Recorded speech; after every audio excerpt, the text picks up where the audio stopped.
Amazing. Okay, so welcome. My name is Uma Dinsmore-Tuli, and I'm delighted and honoured to be in conversation interviewing Charlie Morley, the inspirational lucid dream author, trainer, teacher, yoga nidra person. He's got all sorts of wonderful skills, and I'm gonna speak with Charlie about Yoga Nidra and Lucid Dream. Charlie, author of Dreams of Awakening, would you like to list your other impressive and inspirational books? Charlie. No, I wouldn't. No more listing. You give me a great introduction and I feel mildly embarrassed by it. So let's just chat. But thank you so much, Uma. It's a pleasure to be with you. Okay, so those of you who are not familiar, the first book Charlie wrote about lucid dreaming was Dreams of Awakening, which I found absolutely inspirational and full of practical tips, but full of an amazing history of lucid dream. And I'd like you to speak a little bit about the interface between lucid dreaming and Yoga Nidra, because I know you have actually trained in Yoga Nidra as well as all your dream experiences. Yeah. So I think there may be a lot of lucid dreamers out there, maybe even lucid dreaming teachers, who believe that lucid dreaming can be separated from Yoga Nidra. But actually, if you look at so many of the core practices within lucid dreaming, they require conscious access to the hypnagogic state for long enough to do certain visualizations or to say certain mantras. So whether you know it or not, when you're learning lucid dreaming, you are learning to enter that state of yogic sleep and maintain it for long enough to do the practices. One sec, I've just got a puppy I need to pick up. Little Waffles, there she is. She's been ruining my Zoom interviews for many months now. No, not ruining, she's always the favorite part. He's, rewind the bit with the dog. So, yes, Yoga Nidra and lucid dreaming, you can lucid dream. I mean, there are like loads of techniques where you can just get lucid from within the dream, like dream-initiated lucid dreaming. But the main practices like wild, wake-initiated lucid dreaming, falling asleep consciously, they all require the ability to surf through the hypnagogic state consciously to be able to access it. And in fact, you can go straight from the waking state through the hypnagogic into the lucid dream state with no blackout. Now that, to be able to go through the hypnagogic without blacking out, seems one of the essential parts of Yoga Nidra. Of course, sometimes we do fall asleep, but that kind of, the mind falls asleep, but that body asleep, mind aware aspect that seems so vital, both Yoga Nidra and lucid dreaming, come from the same source. And of course, the lucid dreaming stuff that we have in the West now, almost all of it is sourced from the ancient traditions that preceded it. I don't know of really any techniques which are unique to the Western psychological tradition. Almost all of them you find in the indigenous traditions. And of course, one of those was coming from India, along with Buddhism, and that was Nidra. So I don't think you can separate the two. That's really helpful. In particular, I think that what you've clarified by helping us understand some of the lucid dream techniques, it positions Yoga Nidra really as something that incorporates hypnagogic states and hypnopompia. To me, it's like, I don't know if you could talk about that, because my experience of Nidra is that often you experience both of those. You go from one to the other, and there may be other experiences within, but do you want to speak about the interface between Yoga Nidra and hypnagogic and hypnopompic states? Yeah, again, so these states, the doorway in, as you know, hypnagogic, the doorway out, hypnopompic. There are lucid dreaming techniques, hypnopompic drop-in, where rather than dropping in through the hypnagogic, you often, after a longer period of sleep, when you're waking up in the morning, your eyes are still closed, but you've stopped dreaming, you enter that hypnopompic state, and if you rest there, you can kind of reverse back into the dream state. So absolutely, there are direct lucid dreaming techniques used by harnessing the hypnopompic. And also, as you know, often transitioning through the Yoga Nidra state, if you do black out, then when you come back out, then in theory, you'll have a moment of hypnopompic. But there's a point, I think in the first book, actually, I write Gogic or Pompic, where I talk about this. At a certain point, it becomes circular because you'll be kind of dropping into sleep, blacking out, then coming out to hypnopompic. But at some point, the doors, it becomes like, those doors in a kitchen that open both ways. I think it's like that. And you can be going from hypnagogic, hypnopompic. And apparently, if you had someone with an EEG, you could tell because there's different brain signatory between the hypnagogic and the hypnopompic state. And little kind of silly fact, but you probably know this already. Before 1920s, it was just called hypnagogia. There was sleep onset hypnagogia and sleep exit hypnagogia. And then they developed the first really basic EEG, and they saw, oh wait, no, the brain signatory is very different from that bit at the end of sleep compared to going into sleep. So then they kind of gave it this different name. So in theory, you'd be able to tell if someone was in the hypnagogic or hypnopompic, but I can't. You know, when you're in that state and you're kind of, am I just waking up or falling back to sleep? It's those transitional liminal dreaming spaces, and they're both perfect for lucid dreaming. And I would say that anyone who wants to develop a practice of lucid dreaming, develop a practice of Yoga Nidra. It's a bit like, you know, let's say you're a martial artist. Martial artists will do a lot of running, and you think, well, what's running got to do with martial arts? You're only in the ring for, like, you know, if it's MMA, like maximum 25 minutes. Why would you be doing kind of 20K runs? Because you're building the fitness and the capacity of the muscles to move energy through them to allow you to fight in the martial arts ring or the cage or whatever. I think it's very much the same.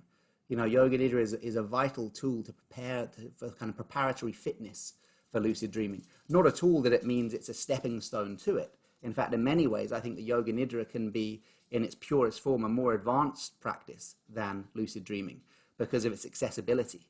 You know, can you get into a lucid dream every night of the week? I haven't met someone who can. Can you enter the Yoga Nidra states of hypnagogic and hypnopompic every single day? Yes. Yeah.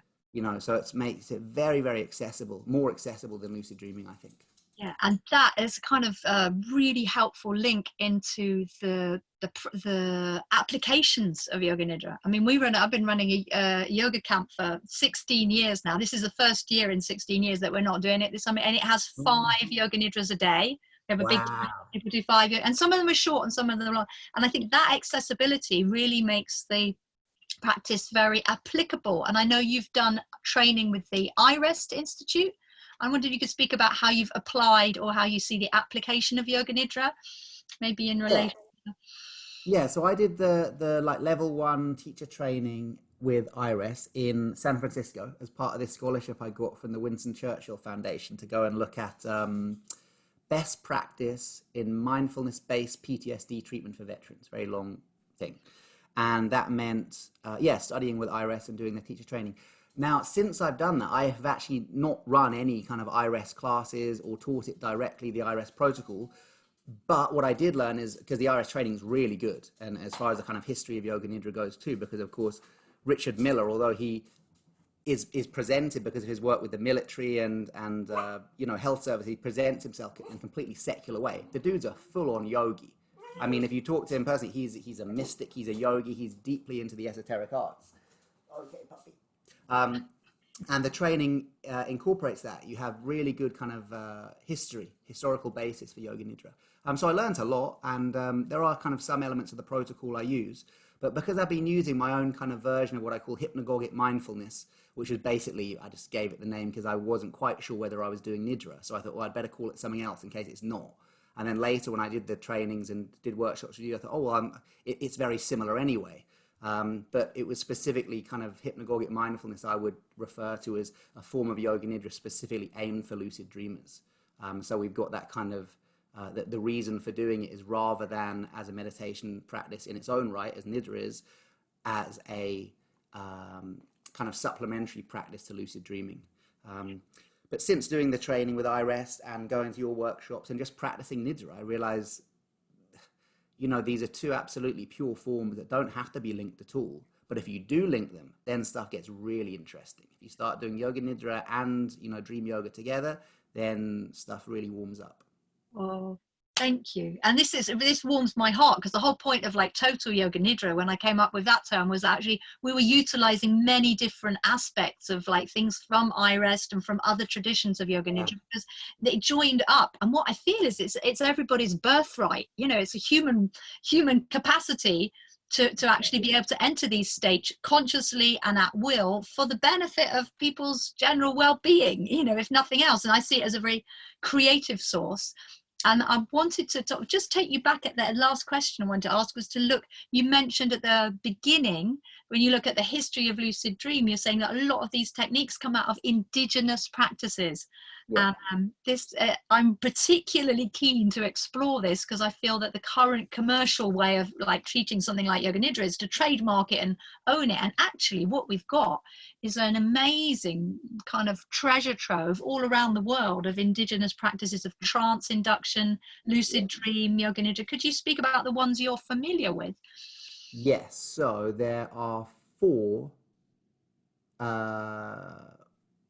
traditions that I'm familiar with, some better than others. The first one is the Tibetan Dream Yoga tradition, which actually encompasses but goes beyond the Tibetan Buddhist tradition, because dream yoga practices, so dream yoga or Milam Naljor, dream is Milam and Naljor is yoga, but actually the translation is natural state, which is kind of a really, I think, even more profound translation in the Tibetan. So this kind of natural state of dream. And the dream yoga practices precede Buddhism. So Buddhism, before the Buddhist wave arrived in Tibet, there was Bun, which was the shamanic tradition of Tibet that was like there for kind of 3,000 years before Buddhism arrived. They already had lucid dreaming practices. They already had meditative sleep practices. They already had something very similar to Yoga Nidra, not using that exact term, but it was meditation into and out of sleep and kind of maintaining consciousness in the transitional state. So it sounds very, very similar to Yoga Nidra. That was there for like thousands of years before Buddhism arrived. So then Buddhism arrived from northern India with these Vajrayana practices of dream yoga, which then met with the pre-existing indigenous Bun tradition and created this kind of melting pot of, in a very unique way. I can't think of any other time in history when two dream traditions have met in that way. And that's why, Tibetan dream yoga is, from my knowledge, the most comprehensive. I won't say the best. I think it's the best because I practice it, but I won't. How do I know if it's the best? But it's the most comprehensive lucid dream tradition I've ever come across. So there's that one. Then there is the Toltec Mexica tradition of Mexico. So Toltec, the people, Tol means measure, so the people of the measure. So this was an indigenous group within the place that's now called Mexico, and was then called Mexico, in fact. Mexico is one of the few places the invaders didn't change the name of. So Mexico comes from the term Mexica, which means people of the navel of the moon. So actually, if you're a Mexican, to call yourself a Mexican in the tradition wasn't to be a inhabitant of Mexico. It was to be a practitioner of the people of the navel of the moon. So the Toltec Mexica tradition, that goes back about 1,000 years as well, maybe longer, but historically we know it goes 1,000 years.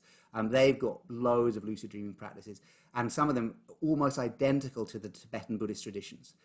They've got a chakra system, of points throughout the body, focusing on certain chakras as you fall asleep. Rather than visualizing a Buddha at your throat, you visualize the feathered serpent or the jaguar, one of the power animals. Very similar things, bringing blood flow to the central, of course, why the throat chakra, because that's where the brain stem is, which sources dreaming. So energy follows focus. That seems to give you more vivid dreams. They've got a long tradition, and that's very, very kind of thorough lucid dream tradition. Then there's the Sufis. That goes back about 400 or 500 years, their lucid dream tradition. Some of their stuff is so close to the Tibetan tradition that one anthropologist who writes on the subject, what's his name, Ian Baker, said that there'd almost certainly been a crossover there, like physical crossover of the yogis sharing techniques. They have things like falling asleep, visualizing a white ball of energy in the center of the forehead as you fall asleep, almost identical to a Tibetan dream yoga tradition. So very, very similar. They have a really cool way of interpreting dreams too in the Sufi tradition. You interpret them based on the elements. So let's say you had a dream that there was a house that was burning down near a river, and there was a wind blowing through the forest nearby. You'd look at kind of, okay, what's the fire element doing? What's the water element doing? All these kind of things. So that's super cool. And then the final one I know a little bit about, but not a lot, is the, so this is my friend John Lockley, who's an indigenous shaman, who's a shaman within the indigenous tradition of what's his tradition called? I'm going to come back to this, but it's he's authorized within 2 of the Southern African traditions, whose names I've had a blank on. And they have a lot of dream practice too, using herbs. There's a certain form of psychoactive mugwort called umpepo, which is a form of mugwort, but it's got a bit of a kick. Like if you inhale the smoke, you're going to know about it. And that induces dreams and lucid dreams, using dreams for prophecy, using dreams to connect with the ancestors. Not kind of direct lucid dreaming practices, as in, oh, I'm conscious within the dream, now I can choose what to happen, but similar, bringing consciousness into the dreams. And yeah, why have I forgotten the tradition of John Lockley? Anyway, it'll come back to me, I'm sure, when I throw it back to you. But there are some interesting, and I'm sure there are loads more. Those are just the four that I've had some personal experience and teachings in. Yeah. Yeah. Thank you so much, because I think it's really important when we're trying to explore the full significance and the roots of these practices to honor and understand the kind of ancestral roots of things that, you know, might be, some of the techniques might be trademarked or owned by a corporation, but like actually they belong to the land and the people. And the mugwort connection for me is really fascinating, because the use of mugwort within kind of our Celtic lands traditions is really present as a cleanser, but also as the tea. So the kind of druidical connection with mugwort, both in the Celtic lands in Ireland and here in, you know, in Avalon and Wessex and all that. So mugwort as a plant, it's the UK version of it, which again seems to be different from some of the stuff that I encountered in California, which was very bitter. Oh. But so I feel that maybe through the links of the herbs and the peoples and the lands, I was speaking yesterday to Shola Arewa, who's really done some beautiful work. Like 20 years ago, she was writing an amazing book called Opening to Spirit, and she did work around the Egyptian and Nigerian roots of like dream practices, with looking at the connection between African and Dravidian practices, so connecting yoga through African spirituality. So it's like, so anyway, so that's my job at the minute within the Yoga Nidra. Sorry, you just by mentioning Africa, you just reminded me of John Lockley's dream. Yeah, I knew. Come back to you. The Xhosa and the Zulu traditions, but mainly the Xhosa tradition he's been initiated in. Sorry, back to you. Okay, so the Xhosa and the Zulu, and then we're looking at Egyptian stuff as well. So part of my job right now is to integrate and to honor and to reveal these roots as a process of sort of, you know, decolonizing Yoga Nidra as a practice, that we can see its kind of network of connections around the world. So it's really exciting and wonderful to hear. And you've been inspired. You've worked quite closely with Sergio Magana, haven't you? Yeah. We found there were just so many links between the traditions, and mainly it was that I did the practices and they worked, and I was like, okay, this is, you know, that's the litmus test, right? You do the practices, they work. And once I started working them, I started dreaming about jaguars and feathered serpents, all this kind of stuff. And you realize that the dreamer, that innate part of ourselves that creates and plays out the dreams, it learns languages. You know, it's like we were speaking, you speak Italian, right? So I'm sure there are dreams where in the dreams you can speak Italian. I do not speak Italian, so that would probably not happen to me. Once you open up to the vocabulary of another dream lineage, the dreamer kind of notes, okay, so now you know that a feathered serpent means X, Y, Z. Now you know that the black jaguar means X, Y, Z. And then we'll start to incorporate it into your dreams, because the dreamer is constantly looking for increased communication. So the more you can expose it to kind of a wider vocabulary of dream work, the more words it has to communicate with you. That's such a beautiful kind of inspiration for people, because actually as we study and learn and honor and respect all these different forms, we kind of grow ourselves, we grow closer together, we learn from each other. And I feel that there was something I was going to, which leads me into just like speaking to you about your Lucid Dream Summit, which we can mention as well, because that's another way for people to learn and to see the interconnections and the interfaces between not just lucid dream, but also the indigenous traditions of connection. There was one thing I was going to say that's come back to me now. It always was around, we can learn languages for lucid dream, but also my experience, especially because over 16 years we've done this Avalonian kind of dream temple with the Yoga Nidra in our yoga camp, where people are literally lying on the meadow, they're lying on the earth. And I began to feel that actually what they would be able to do in the terms that with Nidra you're encouraged to listen.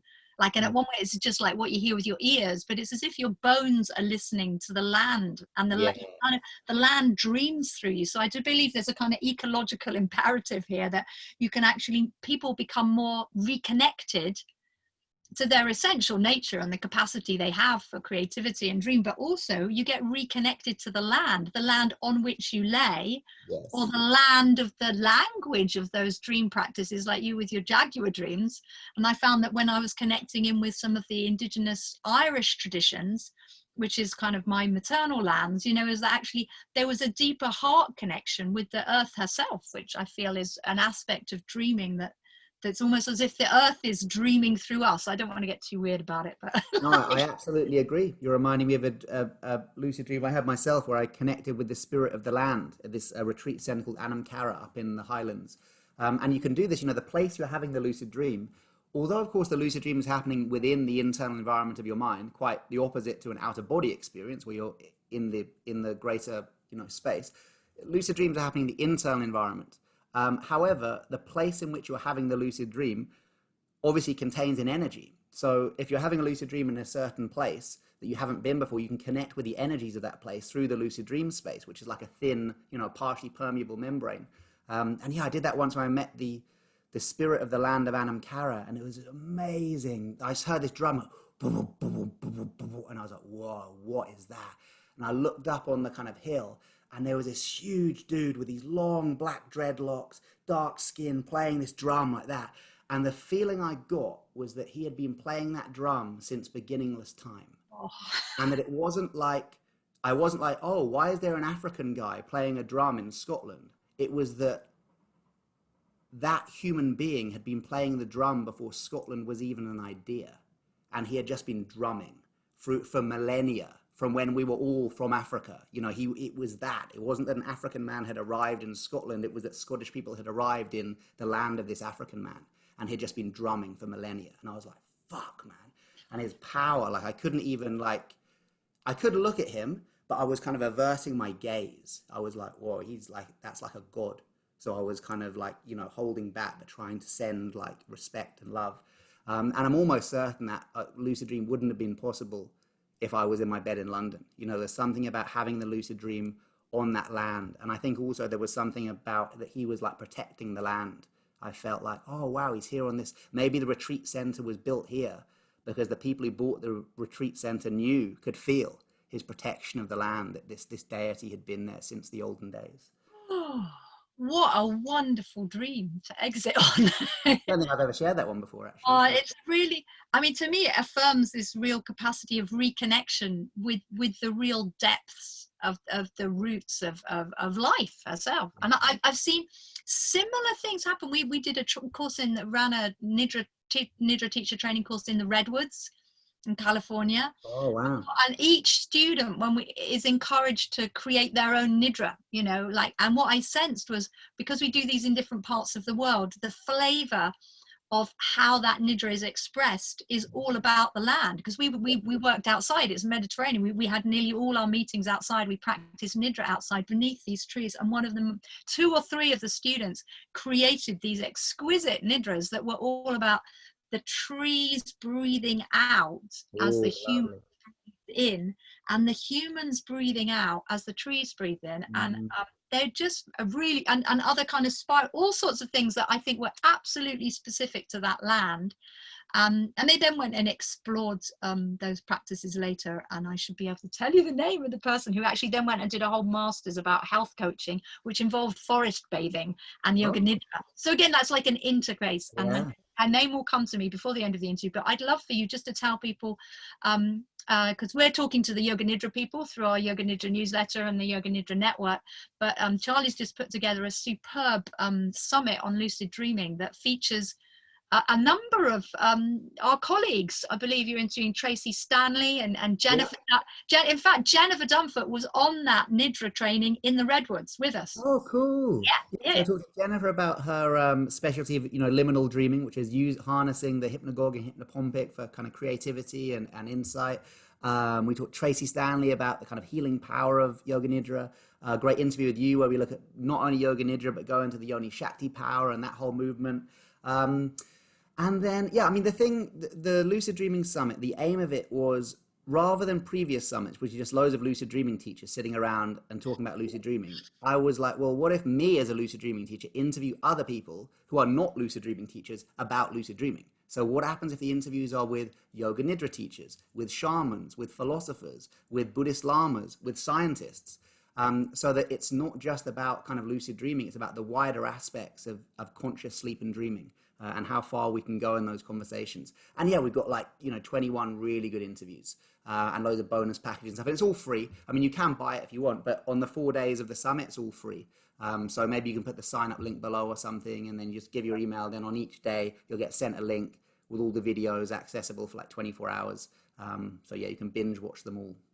Awesome. So thank you so much. The name of the Yoga Nidra student who created the forest bathing Nidra is a lady called Wendy DeRay. I just wanted to give her name out there. I'm so glad that we both forgot on at least 2 or 3 facts in this, and we've remembered all of them by the end of the interview. Well, you just trust. I think that's part of the gift of practicing Yoga Nidra for me, is that it will always come. I developed that phrase, it will come to me later. And it will, if it doesn't come now, it will show up in the hypnopompic state. And you'll go, oh yeah. Exactly. That's it. And that was what I have to say. One last thing. One of my favorite things about Charlie's wonderful, the first book, which I love it. I love the other ones as well, but the Dreams of Awakening has a kind of greatest hits of the hypnopompia at the back end. Yeah. It's my favorite part, because what it is a list of all those amazing insights, that your favorite ones that have come in hypnopompia. Yeah. And I always get people to have their little notebooks by the side of them when they do their Yoga Nidra, and then everybody gets their own insights. Everyone has their own greatest hits of the hypnopompia. That's so cool, Uma, because I always wonder whoever reads right to the back of my book. You do, and you get start at the back. I always read the index of the books first and work backwards, because I'm a real researcher. Sorry. So I'm going to wrap up the interview now with great respect and love, Charlie Morley. If you're looking to do lucid dream work, I can't recommend Charlie high enough. His books and his trainings are marvelous. And yeah, so, and also we're hoping that you'll be on the Lucid Dream Summit and join us and enjoy all the interviews. And at some point soon, we're hoping maybe by the autumn, my wonderful encyclopedia, Nidra Shakti, will actually be available, and someone else can read it except for me, because it's there you are, it's out there. Commitment to that. Thank you, Charlie Morley. Thank you so much, Uma. It's been Thank you. I'm going to stop this recording now, and there we go. That's it. Oh, hang on, no, I didn't stop it. You think I'd know how to do this by now.